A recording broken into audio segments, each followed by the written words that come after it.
Hello and welcome back to my channel. In today's video I will show you how to download the Cync app. So let's get started.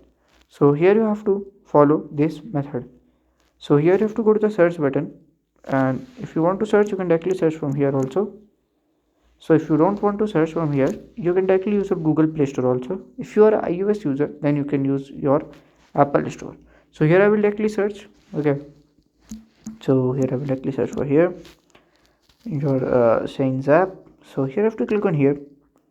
So when you will just click on here at the install button, so let me open. So when you will just click on install button, it will automatically download and install the app in my phone.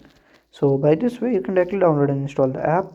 If you scroll down, you can also read the review, and if you want to give the rating, you can also give the ratings from here. So by this way you can just do it. So if you find this video helpful, make sure you like, subscribe and share the video. Thank you for watching.